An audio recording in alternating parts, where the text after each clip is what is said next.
జనసేన అధినేత పవన్ కళ్యాణ్ ఎమ్మెల్యేల పనితీరును సమీక్షించారు. ఇక ప్రభుత్వం వచ్చి ఏడాదిన్నర దాటిపోయింది. ఈ క్రమంలో కూడా ఎమ్మెల్యేలు తమదైన ముద్ర వేయడానికి కావాల్సినంత సమయం తీసుకున్నట్లే అంటూ కూడా ఈ సమీక్షలో చెప్పారు. ఇక వరుసగా కూడా సమీక్షలు అయితే ఆయన ప్రారంభించారు. మరి వారు తమ పని తాను చేశారా, ప్రజలు పెట్టుకున్న నమ్మకాన్ని అందుకున్నారా, కూటమి ధర్మాన్ని పాటిస్తున్నారా లేదా అనే దాని మీద కూడా ఇప్పుడు పవన్ సమీక్ష చేసేందుకైతే సిద్ధమైపోయారు. జనసేన ఎమ్మెల్యేలతో ఒక్కొక్కరితో కూడా పవన్ వేరువేరుగా కూడా సమావేశాలు నిర్వహించాలంటూ కూడా నిర్ణయించుకున్నారు. ఇక వారికి కనీసం ఇద్దరిని పిలిచి కూడా సుదీర్ఘంగా సమీక్ష చేసి లోపాలని తప్పుల్ని ఎత్తి చూపి మెరుగవ్వాలంటూ కూడా సలహాలు ఇవ్వాలని అనుకుంటున్నట్టుగా కూడా తెలుస్తోంది. ఈ నేపథ్యంలోనే పోలవరం ఎమ్మెల్యే చిర్రి బాలరాజుతో ఈ కార్యక్రమాన్ని ప్రారంభించారు. కూటమి డైరెక్షన్లోనే ఎమ్మెల్యేలు పనిచేయాలంటూ కూడా సూచనలు ఇచ్చారు. జనసేన ఎమ్మెల్యేలు తమ వ్యక్తిగత రాజకీయాలు చేయటం కాకుండా ప్రజా కోణంలో, రాష్ట్రం కోణంలో రాజకీయం చేయాలంటూ కూడా పవన్ కళ్యాణ్ తెలిపారు. కార్యకర్తల వెంట ఉంటూ పార్టీ బలోపేతానికి కృషి చేయాలని తెలిపారు. గెలిచిన ప్రతి ఎమ్మెల్యే నియోజకవర్గ అభివృద్ధి, సంక్షేమం విషయంలో ప్రజలకు సంతృప్తి కలిగించేలా పనిచేయాలంటూ కూడా దిశానిర్దేశం చేశారు. ఏడాదిన్నర కాలంలో పోలవరం నియోజకవర్గంలో జరిగిన అభివృద్ధి కార్యక్రమాల మీద ఆయన సమీక్ష జరిపారు. పెండింగ్ పనుల గురించి తెలుసుకున్నారు. నియోజకవర్గానికి తగిన నామినేటెడ్ పోస్టుల అంశాన్ని కూడా పవన్ చర్చించారు. ఎమ్మెల్యేల విషయంలో మరో కూటమి పార్టీ టీడీపీ పక్కా అసెస్మెంట్ చేసుకుంటుంది. ఇక దారి తప్పుతున్న ఎమ్మెల్యేల విషయంలో కూడా ఎప్పటికప్పుడు హెచ్చరికలు జారీ చేస్తుంది. మరొక వైపు ఈ విధంగా కూడా పవన్ కళ్యాణ్ కూడా జనసేన ఎమ్మెల్యేల విషయంలో కూడా ఇంకా సమీక్షలు ప్రారంభించారు. దీనికి సంబంధించిన డీటెయిల్స్ కూడా మా ప్రతినిధి వెంకట్ అందిస్తారు. వెంకట్, డిప్యూటీ సీఎం పవన్ కళ్యాణ్ అసలు జనసేన ఎమ్మెల్యేలతో కూడా వరుసగా కూడా ఒకళ్ళ తర్వాత ఒకరితో భేటీ అవటం స్టార్ట్ చేసినట్టు తెలుస్తోంది. డీటెయిల్స్ ఏంటి?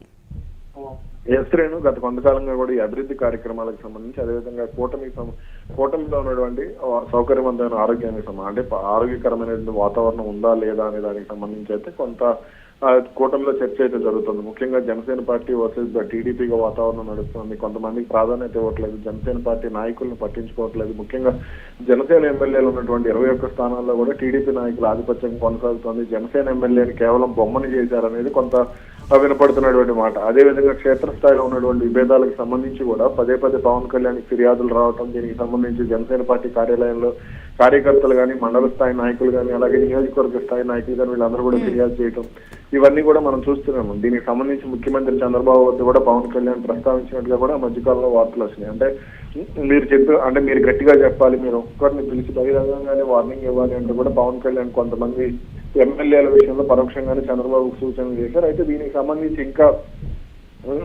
పురోగతి లేదు అనే కామెంట్స్ కూడా వినపడుతున్నాయి. ఈ నేపథ్యంలోనే పవన్ కళ్యాణ్ పార్టీకి సంబంధించి కొంత దృష్టి పెట్టినట్టుగా కూడా తెలుస్తుంది. అంటే ఎమ్మెల్యేలు పనిచేయటం లేదు, ఎమ్మెల్యేలు వ్యాపారాల మీద ఉన్నారు, అలాగే గ్రీవెన్స్ కార్యక్రమాలు నిర్వహించడం లేదు అనే ఆరోపణలు పెద్ద ఎత్తున వస్తూ ఉన్నాయి. ఈ నేపథ్యంలోనే ఎమ్మెల్యేలందరితో కూడా వరుసగా సమీక్షా సమావేశాలు నిర్వహించాలి, 21 నియోజకవర్గాల ఎమ్మెల్యేలతో మాట్లాడాలి, అలాగే 3 ఎంపీలతో కూడా మాట్లాడాలి అంటూ కూడా పవన్ కళ్యాణ్ నిర్ణయం తీసుకున్నట్టుగా కూడా తెలుస్తుంది. ఈ నేపథ్యంలోనే తాజాగా పోలవరం ఎమ్మెల్యే చిర్రి బాలరాజుని ఆయన పిలిచి సమీక్షా సమావేశం నిర్వహిస్తున్నారు. గత 16 నెలల కాలంలో పోలవరం నియోజకవర్గంలో జరిగినటువంటి అభివృద్ధి కార్యక్రమాలు ఏంటి, సంక్షేమ కార్యక్రమాల విషయంలో ప్రజల్లో సానుకూలత ఏ విధంగా ఉంది, అదేవిధంగా రోడ్లకు సంబంధించి అంటే పంచాయతీరాజ్ శాఖ పెద్ద ఎత్తున నిధులను కూడా కేటాయిస్తూ వస్తోంది. దీనికి సంబంధించి ఇటీవల టీడీపీ ఎమ్మెల్యేలు, కొంతమంది మంత్రులు కూడా పవన్ కళ్యాణ్ కు ధన్యవాదాలు చెప్పినటువంటి పరిస్థితి ఉంది. ఇక ఈ నేపథ్యంలోనే పోలవరం నియోజకవర్గంలో పరిస్థితి ఏంటి అంటే గత 2019 నుంచి 2024 వరకు కూడా రోడ్ల నిర్మాణం సరిగ్గా జరగలేదు. అదేవిధంగా తాగునీటి సమస్యలు అంటే గిరిజన ప్రాంతం ఎక్కువగా ఉంటుంది పోలవరం ప్రాంతంలో, కాబట్టి పోలవరం నియోజకవర్గంలో కాబట్టి అక్కడ ఈ తాగునీటి సమస్య కొంత ఉంది. ముఖ్యంగా చలికాలం నుంచి వేసవికాలం వరకు కూడా ఈ సమస్య తీవ్రంగా ఉంటుందనే వ్యాఖ్యలు కూడా వినపడుతున్నాయి. ఈ నేపథ్యంలో ఈ పెండింగ్ పనులన్నీ పూర్తి చేశారా, అసలు వాటికి పురోగతి ఏంటి, అలాగే వాటికి సంబంధించి ఇంకేమైనా నిధులు కావాల్సి ఉందా, అలాగే పెన్షన్లకు సంబంధించి నియోజకవర్గంలో ప్రజల అభిప్రాయం ఏంటి, అదేవిధంగా ఈ కార్యక్రమాలు తల్లికి వందనం కానీ, అన్నదాత సుఖీభావ కానీ ఇటువంటి కార్యక్రమాలను అమలు చేస్తున్నాం కదా, మరి వీటికి సంబంధించి ప్రజలు ఏమనుకుంటున్నారు అనే అంశాలు, అదేవిధంగా కూటమి పార్టీలకు సంబంధించి అంటే మీరు వాళ్ళతో కలిసి పనిచేస్తున్నారా, వాళ్ళు మీతో కలిసి పనిచేస్తున్నారా అనేటువంటి అంశాలను కూడా అడిగి తెలుసుకున్నాడు కూడా తెలుస్తుంది. అంటే జనసేన ఎమ్మెల్యేలు ఉన్న ప్రాంతంలో కూడా అభివృద్ధి అనేది బాగా జరగటానికే ఈ సమీక్షలు నిర్వహిస్తున్నారని చూడాలా, లేకపోతే వాళ్ళ తీరు మీద అసంతృప్తితో ఈ సమీక్షలు నిర్వహిస్తున్నారా వెంకట్?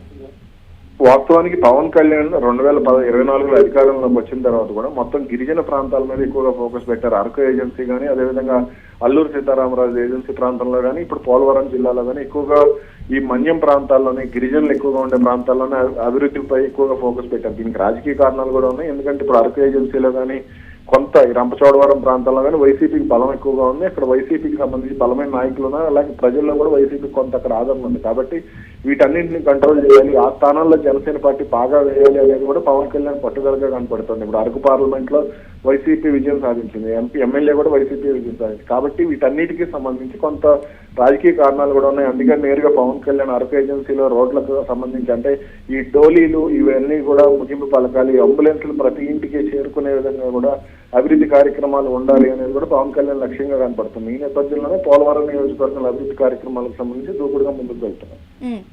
ఇంకా అంటే ఇక ఇప్పటి నుంచి కూడా చూస్తే ఎమ్మెల్యేలతో వరుసగా కూడా అంటే రోజుకు ఒక 2 ఎమ్మెల్యేలతో భేటీ అవుతారా ఏంటి? వారానికి 2-3 ఎమ్మెల్యేలతో భేటీ అయ్యే విధంగా కూడా పవన్ కళ్యాణ్ అడుగులు వేస్తున్నారు. ముఖ్యంగా ఈ సమస్యల పరిష్కారానికి, అంటే ఇప్పుడు స్థానిక సంస్థల ఎన్నికలు ఉన్నాయి, అలాగే అంటే పంచాయతీ ఎన్నికలు కానీ, అలాగే మున్సిపల్ ఎన్నికలు కానీ, ఇవన్నీ కూడా జడ్పీటీసీలు, ఎంపీటీసీలు, ఇలా స్థానిక సంస్థలకు మొత్తానికి కూడా ఎన్నికలు జరగనుంది. ఈ నేపథ్యంలో పార్టీగా దూకుడుగా ముందుకు వెళ్ళాలి, కూటమితో కలిసి పని చేస్తేనే మంచి రిజల్ట్స్ ఉంటాయి. అలాగే 2029లో మళ్ళీ పోటీ చేసే సమయంలో అదే 21 స్థానాలు కాదు, కనీసం 7-8 స్థానాలన్నా పెంచుకోవాలి, పార్టీని క్షేత్రస్థాయిలో బలోపేతం చేయాలనేది, అలాగే ఇప్పుడున్న ఎమ్మెల్యేలు కూడా, సిట్టింగ్ ఎమ్మెల్యేలు కూడా మళ్ళీ గెలవాలనే లక్ష్యంతోనే పవన్ కళ్యాణ్ అడుగులు వేస్తున్నట్టుగా తెలుస్తోంది. Right, thanks for the details Venkat. ఇక ఎమ్మెల్యేల పనితీరు విషయంలో పవన్ కళ్యాణ్ అయితే అంతే సీరియస్గా ఉంటూ ఉన్నారు. అందుకని ఈ సమీక్షలు నిర్వహిస్తూ ఉన్నారు. ఇంకా ఎక్కడ పార్టీ బలంగా లేదు, కూటమి ప్రభుత్వం ఎక్కడ బలంగా లేదు, ఇంకా వైసీపీ బలం ఎక్కడ కనిపిస్తుంది, ఈ ప్రాంతాల మీద కూడా ఎక్కువగా కూడా ఫోకస్ చేస్తున్నారు. నెక్స్ట్ ఆ ప్రాంతాల్లో కూడా తిష్ట వేసేందుకు ఇప్పుడే ప్రణాళికలు అయితే సిద్ధం చేస్తున్నట్లు తెలుస్తుంది. ఎమ్మెల్యేల పనితీరు మీద అయితే సమగ్రమైన రిపోర్టు తెప్పించుకుంటున్నారు. రిపోర్టు తెప్పించుకున్న తర్వాతే ఈ సమీక్ష చేపడుతూ ఉన్నారు. ఎందుకంటే కొంతమంది జనసేన ఎమ్మెల్యేలు కూటమి ధర్మాన్ని విస్మరిస్తున్నారన్న ఆరోపణలు కూడా ఉన్నాయి. మొదటిసారి అధికారంలో రావడంతో కూడా చాలామంది ఎమ్మెల్యేలకు తమకంటే ఎవరు గొప్ప కాదన్నట్లుగా వ్యవహరిస్తున్నారన్న విమర్శలున్నాయి. అదే సమయంలో కొంతమంది పార్టీ కోసం కష్టపడిన జన సైనికులకు నామినేటెడ్ పోస్టులకు సిఫారసు చేయడంలో వ్యక్తిగత ప్రయోజనాలు చూసుకుంటున్నారన్న ఫిర్యాదులు కూడా వచ్చాయి. అందుకనే వ్యక్తిగత అంశాలు కాదు, లేకపోతే వ్యక్తిగత బిజినెస్లు కాదు, ముఖ్యంగా కూడా ముందుగా ఆ ప్రాంత అభివృద్ధి, ఆ నియోజకవర్గం అభివృద్ధి, రాష్ట్ర అభివృద్ధి, ఇలాంటి విషయాల మీద ఫోకస్ చేయాలంటూ కూడా ఇప్పుడు మొత్తం కూడా ఏ ఎమ్మెల్యే మీద ఎలాంటి ఆరోపణలు వస్తున్నాయి, వాళ్ళ పనితీరు ఎలా ఉంది, వీరు వచ్చిన తర్వాత అభివృద్ధి పడిన అంశాలేంటి, వీటన్నిటిని కూడా నివేదిక తెప్పించుకొని ఆ తరువాత ఎమ్మెల్యేలతో కూడా వరుసగా కూడా ఇప్పటికే కొంతమందితో 2-3 ఎమ్మెల్యేలతో భేటీ అయ్యారు.